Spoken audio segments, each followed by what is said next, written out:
Semua yang percaya katakan amin. Shalom. Masih semangat? Ya, puji Tuhan. Ya, senang ada bersama dengan saudara. Jangan bosan lihat wajah saya ya. Nah, wajah saya ini memang seperti ini. Saya sudah berencana operasi plastik, tapi rupanya plastik dilarang ya oleh WHO, dan lebih baik dengan wajah seperti ini saja ya, daripada nanti membuat banyak sampah plastik di sana ya. Nah, saya ingin langsung saja, karena biasa di gereja kami khotbah itu di masa pandemi cuma 35 menit. Jadi karena sudah habit itu, jadi nggak banyak basa-basi, langsung basi atau bahasa saja gitu ya. Dua aja pilihannya ya. Nah, jadi saya ingin bagikan saudara tentang narasi kebangkitan Yesus. Kalau kita belajar banyak kisah, banyak narasi tentang kebangkitan Yesus di kitab Injil, saya hanya ingin menyoroti satu narasi tentang Emmaus. Nah, Emmaus memang kalau kita pelajari merupakan sebuah narasi tentang perjalanan dua murid Yesus ke satu kampung, atau bisa juga dikatakan kota kecil, kampung kecil. Namun ternyata setelah saya mempelajari, Emmaus bukan sekedar satu perjalanan ke satu kampung kecil. Lukas menulis kisah ini lebih dari sekedar itu. Saya menyebutnya sebagai sebuah perjalanan batin. Emmaus adalah sebuah perjalanan batin. Memang benar, ada perjalanan menuju Emmaus. Tetapi di balik perjalanan itu ada perjalanan yang lebih gede lagi, lebih besar lagi, yang dilewati oleh dua murid. Salah satunya bernama Kleopas, dan satu nama tidak disebut. Siapa murid itu? Mungkin murid itu adalah kita pada pagi hari ini. Dan kita akan belajar tentang perjalanan batin ini. Nah, saya ingin buktikan kepada saudara bahwa ini sebuah perjalanan batin, bukan perjalanan biasa. Dalam Lukas 24 ayat 31, di sana jelas dikatakan terbukalah mata mereka. Jadi ketika mereka selesai mengadakan perjalanan, singgah di satu rumah, mereka bertiga di situ, maka kemudian terbukalah mata mereka. Artinya apa? Saudaraku, pada waktu mereka berjalan menuju Emmaus, mata jasmaninya masih bisa lihat. Ya, mata jasmaninya masih bisa lihat. Buktinya apa? Tidak tersandung, ya, tidak jatuh. Mereka menuju kota itu, mereka menemukan satu tempat, ya. Tetapi ternyata ada mata yang tertutupi, bukan mata jasmaninya. Mata jasmaninya masih bisa lihat itu, ya, masih bisa lihat jalan menuju Emmaus itu kemana, masih bisa. Dan tidak dicatat mereka tersandung, tidak. Mereka berarti bisa melihat. Tetapi mengapa Lukas kemudian memberikan penekanan di ayat 31, terbukalah mata mereka? Apakah ini mata jasmani? Saya percaya ini bukan mata jasmani. Ini adalah mata batin. Mata batin yang terbuka untuk melihat satu pelajaran besar yang Yesus sedang kerjakan ketika mereka berjalan menuju Emmaus. Saudaraku, kalau kita belajar tentang fakta kebangkitan Tuhan Yesus, ternyata ketika Tuhan Yesus bangkit pada hari yang ketiga, tidak membuat semua murid itu bahagia. Aneh ya? Jadi gurunya mati, tersalib, setelah itu dikubur, dan ketika para wanita memberikan kabar bahwa guru mereka sudah bangkit, tidak membuat sebagian besar para murid itu bahagia. Bahkan kedua murid yang sedang mengadakan perjalanan ke Emmaus itu dicatat mimik wajahnya oleh Lukas dengan kata skutropos, dari dua kata dalam bahasa Yunani yang mengartikan wajah yang susah, wajah yang muram. Nah, saudaraku, mengapa demikian? Logikanya, kalau gurunya mati dan bangkit, mestinya membuat bahagia, mestinya membuat sukacita. Jangankan mati, saudaraku, sakit sembuh saja bikin senang. Tetangga saya itu beberapa waktu yang lalu sakit. Ya, bukan corona yang pasti. Bukan coronavirus penyebabnya, tetapi sakit lupa. Lupa sama anaknya, lupa sama suaminya, lupa sama utangnya. Karena sebenarnya orang ini adalah jemaat saya sendiri, kan ya? Saya bisa cerita. Berapa waktu yang lalu lupa.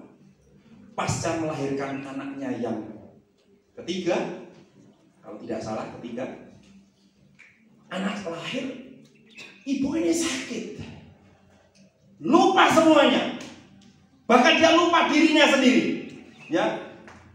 Lalu yang dilakukan hanya orang Jawa bilang itu momian. Momian itu diyakini dalam tradisi Jawa itu kayak orang yang ngomong sendiri nggak jelas, itu diyakini ketemplean setan alias kerasukan setan.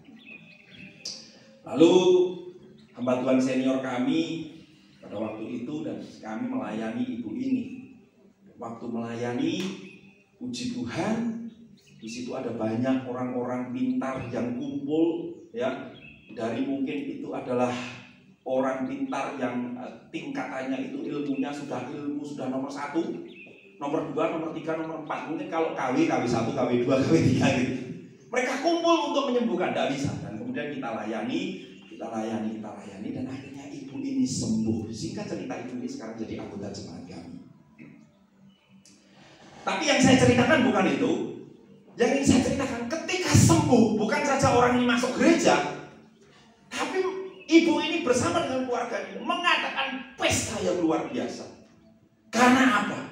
Ingat kembali siapa dirinya, ingat kembali siapa anaknya, ingat kembali siapa suaminya, dan ingat kembali berapa hutangnya. Itu penting, saudara. Maksudnya penting, kalau nggak ingat ya repot yang ngutangi, saudara dia. Nah, karena hukumnya orang gila itu bebas dari hukum, jeratan hukumnya, gitu kan ya. Nah, jadi saya melihat sendiri bagaimana keluarga ini saking senangnya mengadakan syukuran, waduh makan. Ini sakit loh. Lah ini gurunya yang dikasihi mati, bangkit, tapi beritanya kok membuat mereka itu tidak bahagia, bahkan membuat wajah mereka menjadi sedih. Mengapa demikian? Lalu untuk apa mereka pergi ke Emmaus? Adakah Kleopas punya rumah kontrakan di sana? Tidak disebutkan. Mengapa mereka tidak kumpul saja dengan murid-murid di Yerusalem yang menutup rumahnya dengan begitu rapat dan lebih enak kan, saudaraku? Lebih enak mana? Kalau sedih itu sendirian atau kumpul sama teman? Tergantung. Tergantung sedihnya karena apa, ya kan? Kalau sudah sedih masih diminta Indomie, ya tambah sedih, saudara. Tapi logikanya orang kalau sedih itu kumpul sama orang banyak. Ya. 7 tahun yang lalu almarhum istri saya dipanggil Tuhan. Kami bisa kuat melewatinya itu selama kurang lebih 4-5 tahun. Anak-anak saya tidak begitu rewel ditinggal mamanya. Padahal Diron itu ditinggal di usia 2 tahun. Kita ditinggal usia 5 tahun dari TK, setiap pagi diantar oleh mamanya pada waktu itu. Jadi kehilangan seorang ibu yang pada waktu itu sangat dekat sekali, kayak perangko sama surat, ya kan? Sangat dekat sekali, kalau ditarik saudara bisa mengerti sendiri. Lalu kain. Tapi bisa kumpul lagi, bisa enak lagi, bisa menikmati, bisa lewat masa-masa yang traumatik itu. Salah satu kuncinya yaitu karena kami keluarga besar. Adik saya 4 itu Pak Firman, Bang Hendro, Bu Firman, dan rekan-rekan saya yang pernah datang ke Ramadan tahu betul itu ya. Kalau hari Minggu pertama kami arisan itu yang kumpul itu 25 orang. Jadi kalau kamu mendirikan jemaat awal sudah lumayan, modalnya 25. Itu dari anak ponakan kumpul. Nah, anak saya pada waktu itu terhibur karena apa? Kesedihannya itu lupa dengan canda ceria tantenya, omanya, ya kan, saudara-saudaranya, sehingga pengalaman pahit itu bisa lewat demikian cepat.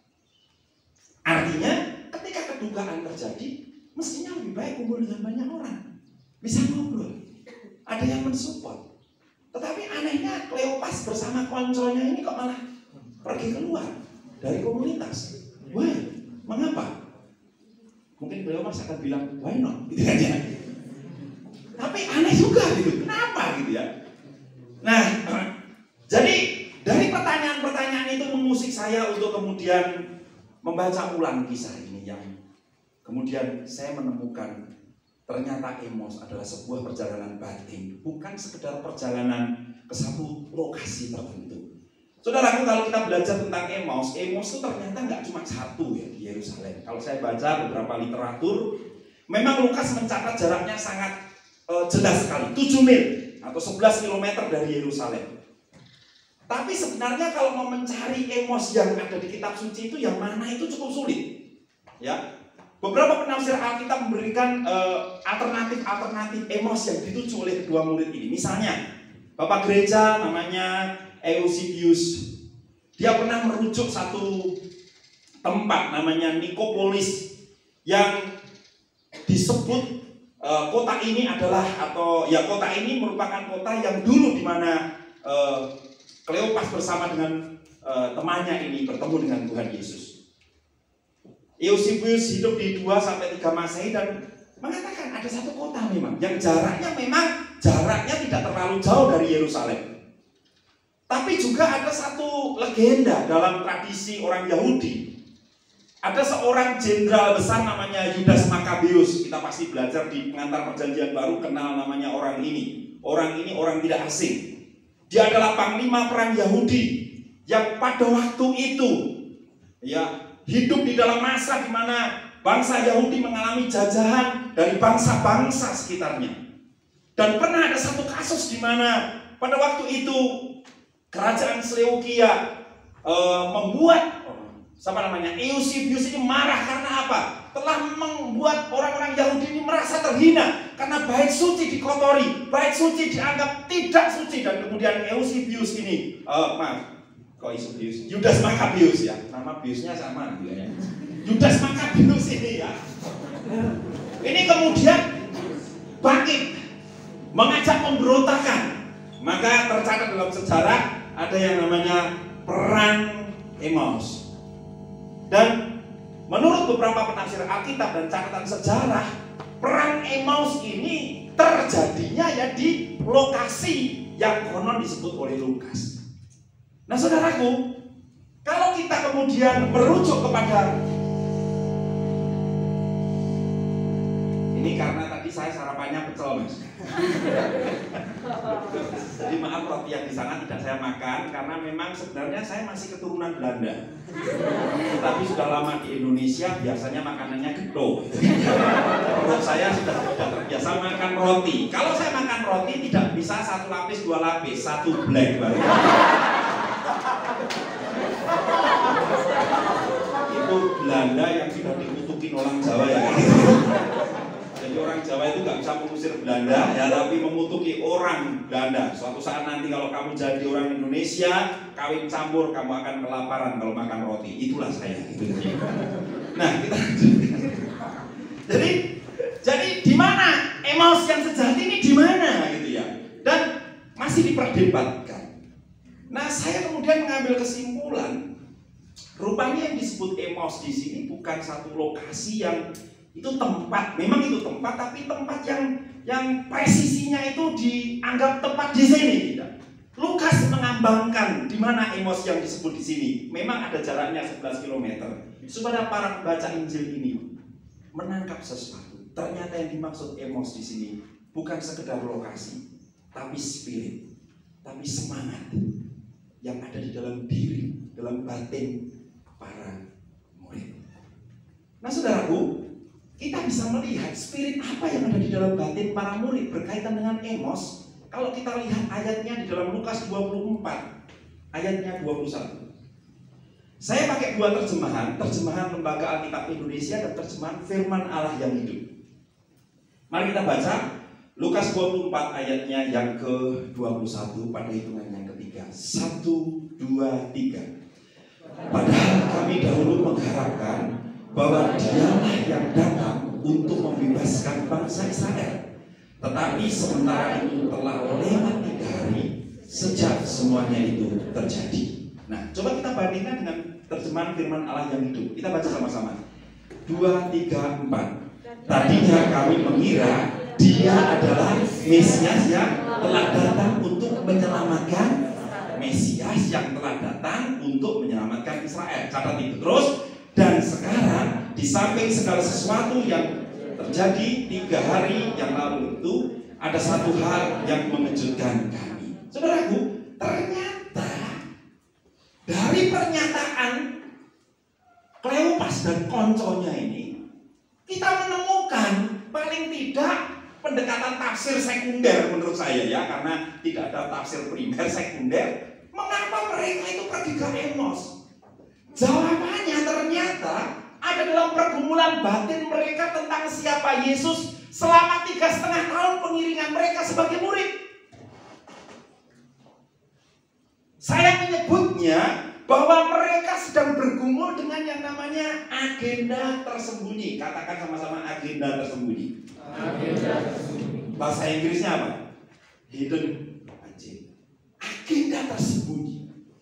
Saudaraku, kepergian mereka ke Emos, kalau dikaitkan dengan legenda Yudas Makabius, sangat dekat sekali. Ketika Yesus mati, ketika Sang Mesias itu lemah lunglai di atas kayu salib, gak bisa bikin apa-apa, dan kemudian dikuburkan, rupanya itu merontokkan agenda di dalam hati mereka. Dan rupanya agenda itu begitu memaitkan hidupnya. Karena apa? Mereka sudah menyimpan itu lama dan tersembunyi, saudaraku. Apa itu? Mereka mengharapkan Yesus sebagai Mesias, seorang pembebas, tokoh politik yang membebaskan mereka. Dan mereka merindukan sosok yang seperti itu, saudaraku. Dan ketika agenda ini tidak sesuai dengan kenyataan, mereka kecewa, mereka sedih. Berita kebangkitan Sang Mesias tidak bisa mengubah suasana hati mereka, malah mereka tambah murah.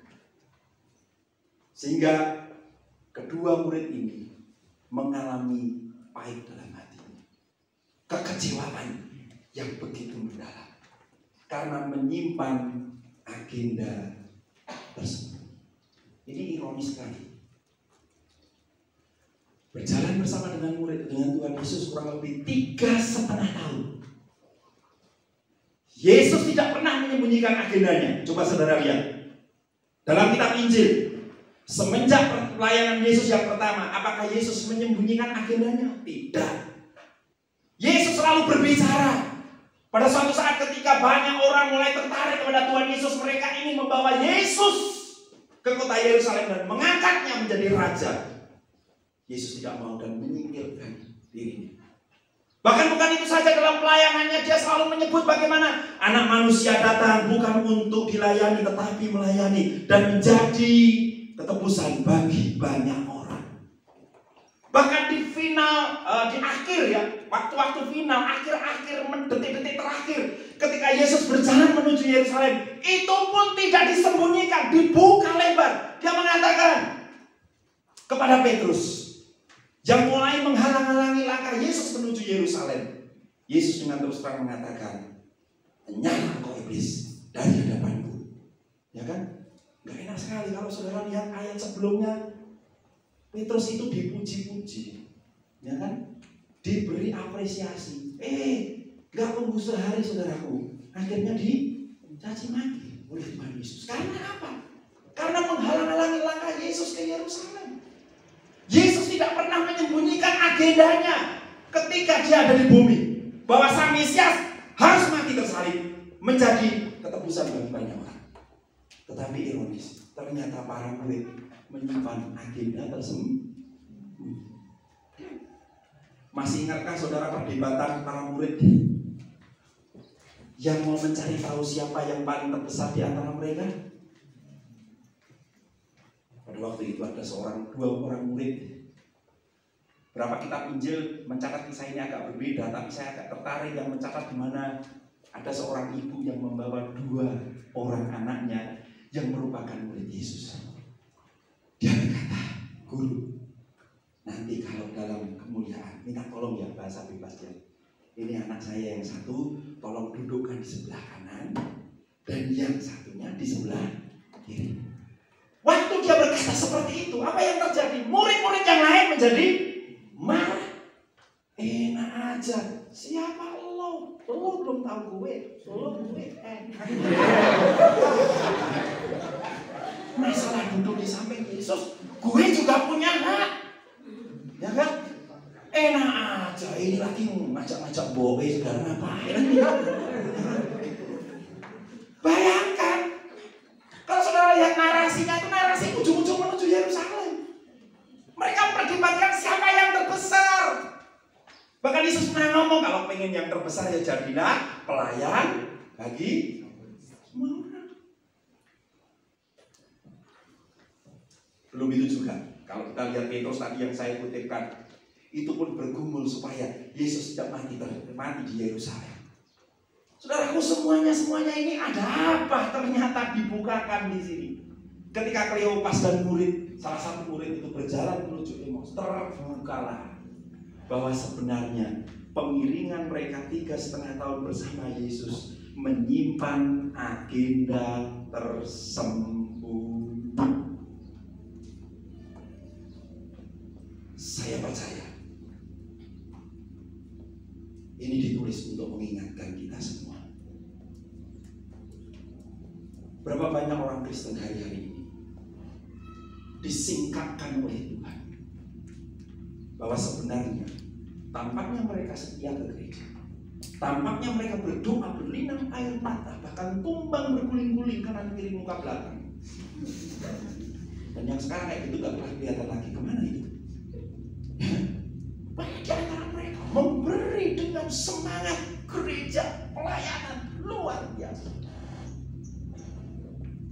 Semuanya disingkapkan di masa pandemi. Ternyata, apa yang tampak di luar itu tidak sedahsyat dengan apa yang ada di dalam. Saya bertanya kepada Anda, sudahkah Anda membaca Indeks Spiritualitas Orang Kristen di Indonesia tahun 2007? Hasil penelitian bilangan riset saya terbaru. Berapa indeks spiritualitas orang Kristen di Indonesia? Respondennya sekitar 1.143 orang Kristen yang diambil secara acak di seluruh Indonesia dengan berbagai usia. Ada yang menarik juga. Memang indeksnya masih moderat 3,7. Jadi spiritualitas orang Kristen di Indonesia menurut bilangan Research Center masih bagus, masih rata-rata 3,7. Tapi dari sekian itu ketika saya telusur ada bagian yang sangat menarik sekali. Bahwa ternyata hampir 15,71% orang Indonesia Kristen setia aktif ke gereja sukar mengakui. Wow.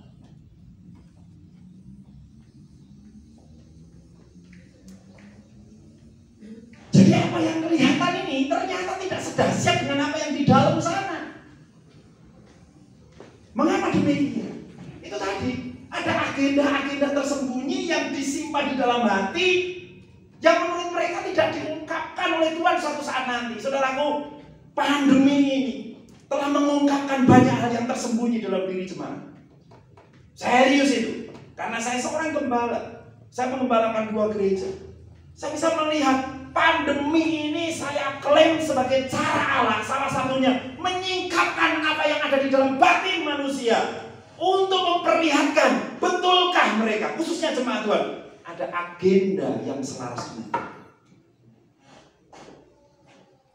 Sangat mudah sekali mengatakan, aku cinta padamu Tuhan, aku rindu hadirat-Mu Tuhan. Sangat mudah sekali. Tapi di saat pandemi ini, ketika gereja tidak bisa kumpul, mereka ibadah online. Ini jadi mumet juga ya.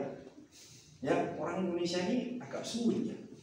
Waktu ibadah sama-sama, mereka kumpul, mainannya HP. Dan dengerin khotbahnya pendeta. Mainan HP sendiri. Tapi ketika sudah tidak ada ibadah bersama, mereka di rumah suruh ibadah online pakai HP, gak mau. Nah ini ironis. Jadi aneh. Saya punya pengalaman sendiri bagaimana ngajak jemaat untuk ibadah online itu sulitnya bukan main. Harus dijapri satu-satu, Bu. Nanti ibadah online ya, linknya ini. Belum lagi ada masalah, Om kuotanya habis. Aduh, cilokro gitu.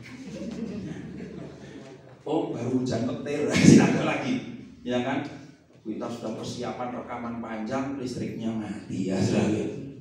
Jadi segala sesuatu yang tersembunyi dalam diri manusia hari-hari ini sedang disingkapkan, khususnya di dalam jemaat, di dalam diri orang percaya, seperti kedua murid ini. Oh ternyata selama ini mereka mengikuti Tuhan Yesus itu, mereka tampaknya seagenda dengan Tuhan, tapi ternyata nggak punya agenda sendiri, disembunyikan. Konsekuensinya apa? Bagi orang Kristen yang nggak seagenda dengan Kristus. Ayatnya yang ke-25 sampai 24. Kita akan baca sama-sama. Saya akan baca, saudara bisa simak. Lukas 24 ayat 25 sampai 27. Demikian bunyi firman. Lalu ia berkata kepada mereka, "Hei kamu orang," mari kita baca sama-sama. 1, 2, 3. "Hei kamu orang bodoh. Betapa lamanya hatimu sehingga kamu tidak percaya segala sesuatu yang telah dikatakan padamu. Terus, bukankah Mesias harus menderita semuanya itu untuk masuk ke dalam kemuliaannya?" Lalu ia menjelaskan kepada mereka apa yang tertulis tentang dia dalam seluruh kitab suci, mulai dari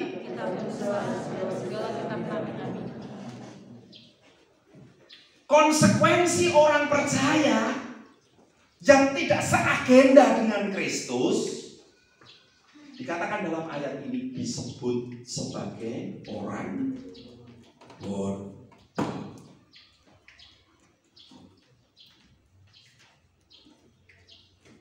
Wah, ini gak enak banget. Ini diomongin sama orang yang sudah kuliah 3,5 tahun minimal.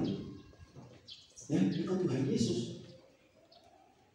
Sudah mendengar pengajarannya, kurang apa Yesus itu ngajar mereka. Tapi mereka disebut, "Hei kamu orang bodoh." Saya percaya kebodohan di sini bukan kebodohan intelektual, tapi ini berkaitan dengan kecerdasan spiritual, kebodohan spiritual. Mereka informasi 3,5 tahun sudah dapat informasi. Mereka pelajaran kurang dekat apa dengan Yesus. Ayo di antara kita, ada yang mengklaim paling dekat dengan Tuhan Yesus. Saya kira yang paling dekat itu ya para murid waktu Yesus masih hidup di bumi itu. Saya sendiri melayani Tuhan sampai detik ini belum pernah didatangi Tuhan Yesus. Yesus kayak apa itu saya nggak ngerti. Karena mau Yesus yang model gimana repot. Yesusnya orang Tiongkok, pasti matanya lebih sipit, rambutnya lebih lurus, ya kan? Yesusnya kayak apa? Ya Yesusnya apalagi Yesusnya orang Nigeria. Gak mungkin Anda pengen melihat seperti Yesusnya orang Barat yang rambutnya daun mancung. Kalau Nigeria ya mesti Yesusnya keriting gitu kan. Bukankah itu yang disebut Sugiarsa dalam bukunya Wajah Yesus di Asia? Ada banyak gambaran-gambaran tentang Yesus. Yesus yang bagaimana? Saya belum pernah ketemu dengan Yesus secara pribadi. Para murid ini sudah melayani bersama-sama Yesus, dekat dengan Tuhan Yesus, mendengar pengajaran langsung dari Tuhan Yesus. Informasi sudah penuh. Bahkan Yesus tidak pernah menyembunyikan sesuatu. Agendanya di bumi dibuka lebar sama mereka. Ternyata mereka adalah orang bodoh. Dan tak kasih tahu, Tuhan gak senang muridnya itu bodoh. Makanya kalau dapat C jangan terus bilang, lumayan, masih dapat C. Halo. Lihat, ketika para murid ini bodoh, gak ngerti apa maksud dari kitab suci. Karena bodoh, makanya harus diremediasi. Katakan sama-sama, 1, 2, 3. Remediasi. Bodoh, ya harus diremedi. Maaf, yang remedi itu bodoh. Serius? Ya kalau nggak bodoh nggak perlu remedi dong. Ya kan?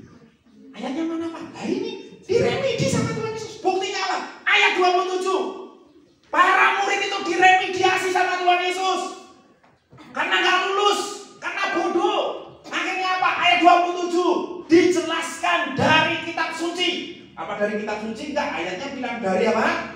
Seluruh kitab suci. Batasannya dari mana? Kitab-kitab Musa dan segala kitab nabi-nabi. Waduh, itu bukan hanya pengantar PL itu, eksposisi PL itu 11 km sambil jalan, ada kuliah sambil jalan. Besok kita adakan kuliah jalan Pak Firman. Dan kalau Pak Firman mengadakan kuliah sambil jalan sampai Pancot, ikutlah, pasti saudara akan sampai duluan dan Pak Firman akan kembali. Apalagi dosennya saya ya Pak ya. Mahasiswanya naik, saya malah semakin turun ketahuan. Ini Yesus jalan 11 km. Kalau misalnya Emos yang kita ambil, Emosnya yang Lukas maksud 11 km remediasi. Kalau di sini aja remedi 3 soal aja masih muni-muni. Marah-marah. Lihat dong Kleopas, remediasi. Diajar sama Tuhan Yesus. Gak tahu caranya gimana, ngajar dari seluruh kitab suci loh. Waduh, saya tuh mikirnya gimana itu. Kalau bukan Sang Firman yang hidup gak bisa. Saya suruh remediasi cuma saya dari kitab Pentatuk sampai para nabi-nabi besar, nabi kecil, nabi pendek, nabi tinggi. Nabi gendut, nabi kurus. Pusing kepala saya. Oh gak bisa saudaraku. Waduh. Ya ini yang bisa dilakukan oleh Sang Firman yang hidup itu. Wah kasih itu ceramah itu ya. Saya bayangin itu mungkin gaya khotbah ya kan. Kalau enggak gaya khotbah, kalau ceramah mari kita buka Kejadian pasal 1 ayat 1. Mas dibaca. 11 km saudaraku. Sampai kita Yeskia saudaraku serampung tengok rumah Tuhan sudah selesai, mari kita masuk aja kan. Tapi esensinya apa dari ayat 27 ini? Orang yang menyimpan agenda tersembunyi dalam hatinya yang tidak seagenda dengan Tuhan pasti akan remediasi. Mengapa diremediasi? Karena Tuhan tidak ingin murid-muridnya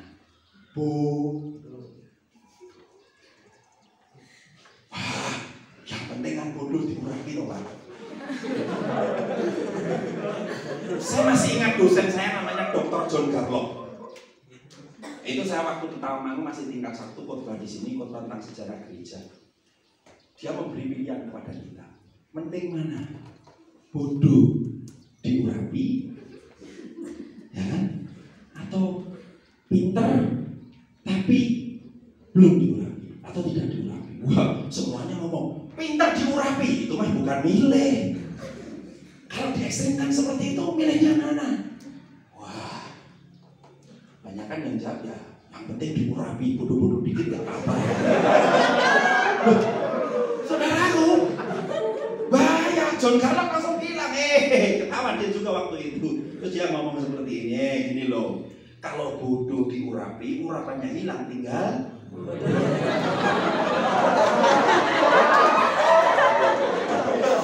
pintar belum diurapi, urapannya belum turun, kelihatan pintar. Yang terbaik pintar diurapi. Amin. Amin gak? Mau kelihatannya mau pengen bodoh diurapi. Loh ini Tuhan pengen ini gak dikoreksi betul. Saya ketika baca ayat itu, waduh Tuhan terima kasih, sebelum khotbah saya sudah dibodoh-bodohkan. Ya karena saya jujur ada kawannya dalam batin saya. Ada agenda-agenda yang tidak seagenda dengan kehidupan. Saya kekeh dengan agenda saya. Saya kekeh dengan jadwal saya. Di gereja nyanyinya waktu Tuhan pasti.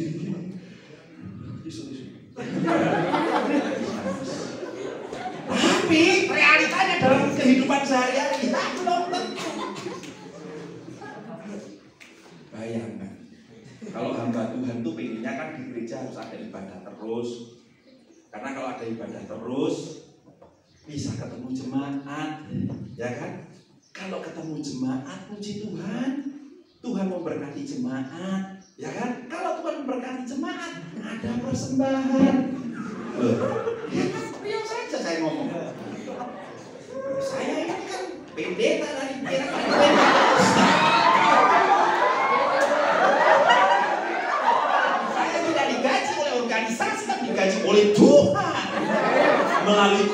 jemaat. Iya toh, betul toh Pak? Oh iya, tapi kalau yang presbyterian ya lain lagi. Saya sudah kirakan Pentakus, tinggalnya di tempat mewah mepet sawah. Waktu itu saudara, doa saya, Tuhan, pandemi segera berakhir. Dalam nama Yesus, pandemi pergi. Malah yang positif 4.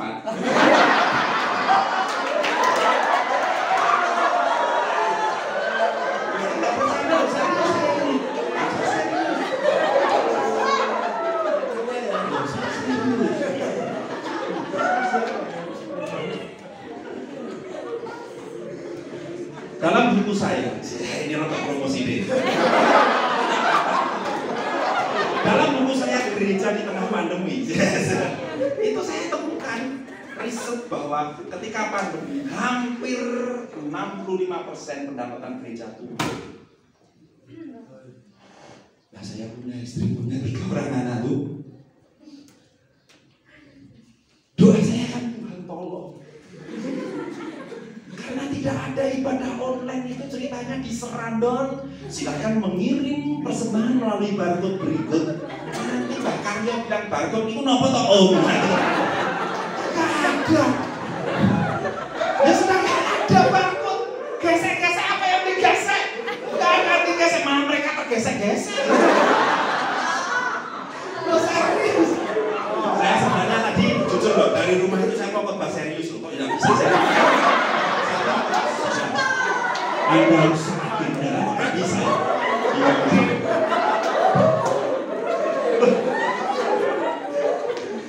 Kalau kamu bisa lihat Pak David Eko, ukuran bajunya tambah besar, bersaingan dengan teman satu kantor dengan saya samping kanan. Dr. Firman Panjaitan.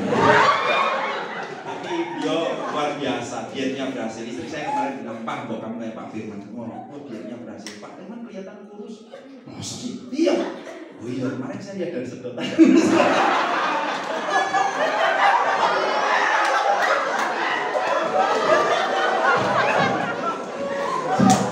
Nanti kan ngumpul Pak Firman datang di ibadah ketemu saya. Nanti suatu saat saya duduk di sana pasti dibully habis. Gini loh. Sekarang yang serius.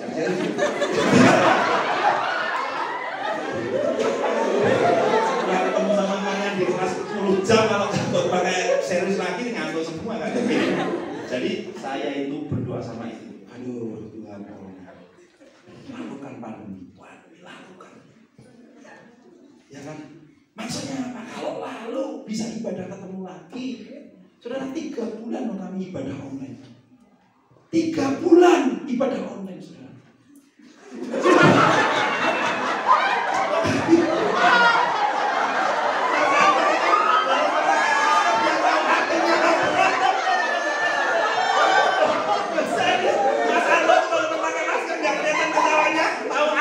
3 bulan saudara. Aduh, itu artinya 3 bulan tanpa kolektor dan tiap pagi saya nyanyinya cuma salibnya. Istri saya satu.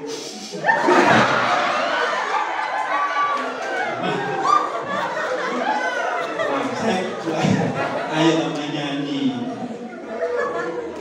Apa saja dibagi. Aku enggak kuat.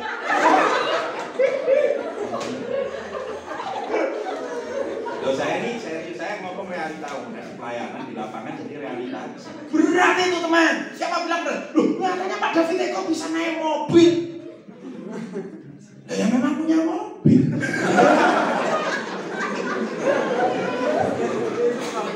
Tapi serius.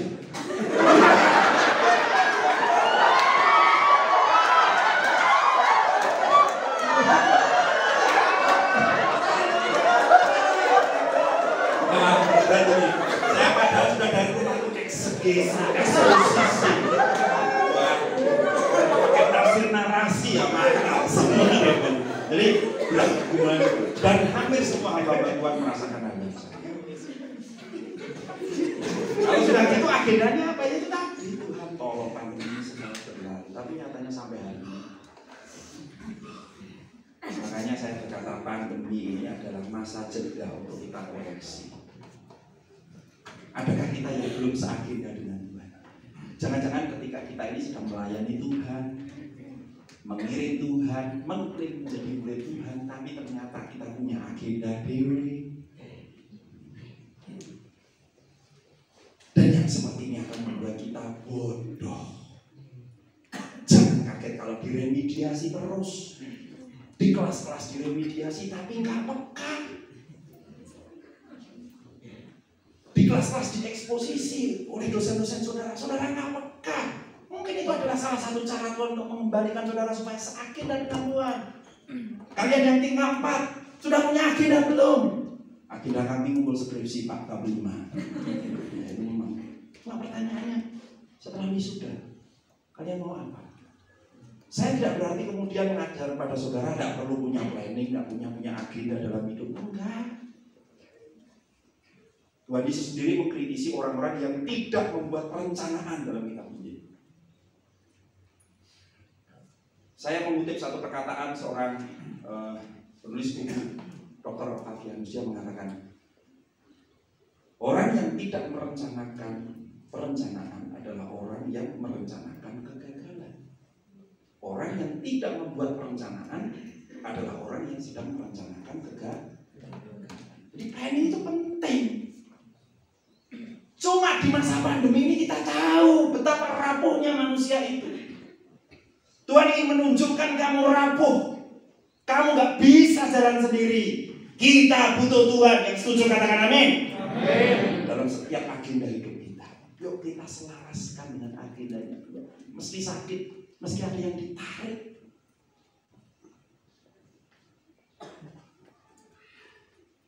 Dua hari yang lalu saya berkunjung ke rumah jemaat. Saya sudah siap dengan teman-teman dosen waktu makan. Jemaat setia, aktif, pendoa, suka melayani. Hari ini satu rumah sakit semua. Istrinya stroke, suaminya hernia. Saya tanya, loh kok bisa hernia padahal bapak ini biasanya kuat. Oh ternyata setelah saya lihat karena setiap hari harus ngangkatin ibunya yang tidak bisa bikin apa-apa itu. Ibunya kan badannya besar, 3 kali besar dari saya. Bayangkan spring bed untuk dia sendiri. Terus angkat turunkan. Weh gak tahunya kok sakit. Dicek, wah bapak hernia harus operasi. Anaknya yang perempuan saraf, mantu itu apa sih bahasanya? Menantunya nggak ada cerita apa-apa, tiba-tiba pingsan setelah dicek kena sarafnya. Anaknya masih yang paling kecil usia 1,5 tahun, yang gede belum ada 4 tahun. Anaknya perempuan kena lupus. Tahu lupus? Lupus tuh kayak autoimun mungkin bisa dikoreksi ya. Lupus yang sampai seumur hidup. Saya waktu datang ke rumahnya itu lihat orang pada baru saya itu nangis bagi gembala. Kemudian bapaknya bilang gini, Pak Pendeta, apa Tuhan marah sama keluarga saya ya? Saya cuma bilang, Pak, Tuhan mengasihi keluarga Bapak. Tapi coba lihat Pak Pendeta, keluarga saya di tempat tidur saya sendiri sedang di tempat tidur. Ada apa ini? Kalau saya ngomong, Pak, coba duduk diam di bawah kaki Tuhan. Mungkin akan ada agendanya Tuhan yang sedang Tuhan kerjakan dalam keluarga ini. Ya tapi saya pengennya keluarga saya sehat, bisa ke sawah, bisa kerja, dapat duit ini. Kalau gini keluarga kami gimana Pak? Jadi gembala itu gak enaknya seperti itu. Yang kelas pastoral mesti ngerti artinya jadi gembala. Ya kan? Makanya waktu kuliah pertama saya, siapa yang rindu dipanggil menjadi gembala? Angkat tangan semua. Di pertengahan kelas pada mundur semuanya. Berarti tanyain jemaat kayak gitu, waduh. Akhirnya saya bilang, dan kita berdoa. Pergumulan 2 minggu, akhirnya 3 minggu berikutnya. Bapaknya datang ke gereja dengan sukacita. Saya nggak tanya, Pak sudah dapat agenda dari Tuhan? Saya nggak tanya itu. Tapi dari mimiknya dia bisa berkemenangan di tengah masalah. Saudaraku, yuk kita mengerti rencana Allah dengan apa? Seagenda dengan Tuhan. Perjalanan batin menuju ke Emmaus membuka mata para murid untuk melihat bahwa seagenda dengan Tuhan itu jauh lebih penting daripada memiliki agendanya sendiri. Saya akhiri dengan satu cerita. Next.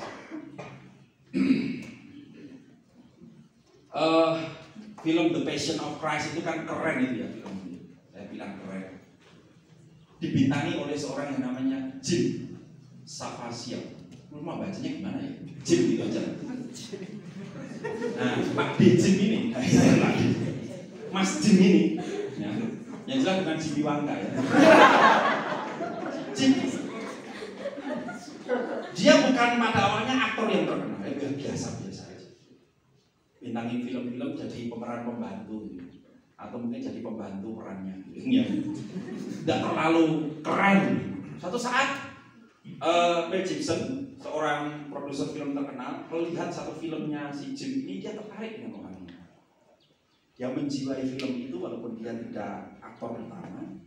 Lalu saat Jim ditanya sama dia, mungkin pakai bahasa yang umum aja, bro, mau nggak main film? Wah, main filmnya siapa? Ya main film saya dong. Mau nggak? Jim bilang, waduh ini produser sutradara, produser kelas dunia, filmnya yang diproduk dia itu pasti booming. Nah, siapa yang nggak mau? Terus kemudian Jim bilang, oke lah, saya mau. Terus dia tanya, filmnya apa? Kemudian Mel Gibson ngasih skripnya. Nih, kalau mau baca skripnya. Dibaca berhalaman. Wah, waktu baca itu Jim gemeter. Ditanya lagi, mau nggak? Setelah baca, kemudian dia ambil kesimpulan, wah ini kesempatan. Film ini berat, tapi oke, coba saya ikuti. Kemudian dia bilang sama si Mel Gibson. Kemudian, oke, saya terima tawaran. Sebelum mereka deal, Mel Gibson bilang, oke, kalau kamu terima, ya selamat datang di Via Dolorosa. Maksudnya apa? Satu yang ingin saya sampaikan kepada Anda, ketika kamu main film ini, kamu harus siap untuk tidak tenang lagi di Hollywood. Karena setiap orang yang membintangi film Yesus, akhirnya karirnya berhenti di Hollywood. Dia terdiam sejenak. Itu dalam biografi. Kemudian dia mengambil keputusan. No problem. Mungkin dalam pikirannya, wah nggak apa-apa, nggak terkenal. Kalau filmnya booming kan bisa untuk pensiun. Mungkin seperti itu. Lalu yang kedua, akan ada banyak hal yang akan kamu lewati dalam pembuatan film ini. Kamu sudah siap? Siap. Singkat cerita, Jim kontrak film The Passion of Christ. Saudaraku, pada waktu pengambilan film, singkat saja ceritanya, Jim ini melewati masa yang berat. Dia cerita dalam tulisannya itu, dia harus berdiri 8 jam di make up. 8 jam setiap hari di make up artis. 8 jam. Tidak boleh gerak, harus berdiri. Karena kalau duduk, saudara lihat yang film The Passion of Christ, sudah lihat semua ya? Ngerti ya, slide-nya ada itu ya. Ada slide-nya mas? Film itu, kalau tempat ada. Itu kan agak kulitnya gimana? Itu tumpukan kain, tumpukan apa itu dilekatkan 8 jam. Sedangkan kru filmnya itu bisa duduk, minum kopi, makan. Dia nggak bisa. Itu hampir tiap hari. Belum sampai di situ. Sampai suatu saat pada waktu take pengambilan memikul salib Yesus, tahu ya yang dia jatuh itu ngambilnya berkali-kali, nggak cuma satu kali. Kita nontonnya sampai sekali, itu take-nya berkali-kali. Dan itu salibnya, menurut buku yang saya baca, salib yang di bawah itu sudah dipendekkan. Karena kalau salib yang sesuai dengan ukuran gereja ortodoks Syria yang dipakai oleh Yesus di atas kayu salib, Jim itu nggak kuat. Karena pernah bawa berkali-kali waktu take, akhirnya apa? Punggungnya ini terlepas. Apa? Bukan terlepas ya. Terlepas ini. Dengan aku, kau kesel. 3 hari dia nggak bisa syuting, harus ada lepas muncul gitu ya. Sakit itu, nanti bisa lihat di apa namanya internet. Jadi kemudian itu dia berkali-kali sama akhirnya kalau film ngambil keputusan dipotong itu. Jadi salibnya berat untuk seorang manusia. Jadi gak kuat. Pengambilan film yang paling berat yang harus dialami. Pada waktu sesi ketika dia disalib di atas gunung itu, diambil di Italia, di satu gunung di Italia, jadi bukan di Yerusalem, di Italia. Tempatnya itu sering terjadi badai dan dingin di bawah 5 derajat Celcius. Kemudian di situ sering terjadi angin besar. Yang paling ditakutkan jin kalau pada waktu di atas ada petir. Dan betul ketika dia disalib di atas itu, cuaca begitu dingin di bawah nol. Dia lihat yang di bawah kru filmnya aja pakai jaket mantel-mantel yang gede-gede itu. Yang di atas itu telanjang kayak gitu tuh. Bisa bayangkan itu. Pasti dia di atas. Oh, luar biasa gitu. Bukan itu aja. Ternyata suatu saat ketika dia harus teriak-teriak dalam masa bakaran itu terjadi betul. Gelap gulita badai dan yang paling ngeri yang ditakutkan terjadi, dia tersambar petir. Dalam tulisannya dia bercerita, berkisah. Seringkali setiap mau take film, dia selalu berdoa, Tuhan aku gak mampu. Film ini terlalu berat ternyata. Tetapi jika ini kehendak-Mu, aku mau jalan. Sampai akhirnya film The Passion of Christ mewarnai dunia film dan menjadi salah satu film The Box Office. Tapi bukan the box office-nya, tetapi film itu menginspirasi banyak orang. Karena saya saksi mata, waktu itu saya duduk film nonton. Jadi pada waktu nonton film The Passion of Christ kan banyak orang Kristen ya. Yang masih itu ada cowok cewek berpacaran ini, wah iya makan popcorn, ya filmnya bagus ya. Masuk film pada nangis. Tersentuh banget. Dan konon ada banyak orang yang bertobat dalam pembuatan film ini. Dan hebatnya orang-orang yang mau seagenda dengan Tuhan tidak dipermalukan. Dalam tulisannya dia mengatakan sampai detik ini dia tidak kekurangan film di Hollywood. Dia dipakai di Hollywood. Dari pemberitaan firman ini, coba tanyakan. Next. Adakah agenda lain yang sedang kita gumuli hari-hari ini mengirim Yesus? Yesus cuma ngomong ini di Injil. Yuk, ulang sama-sama. Barang siapa yang mengikut aku, terus apa? Lanjut dong. Ya harus apa? Terus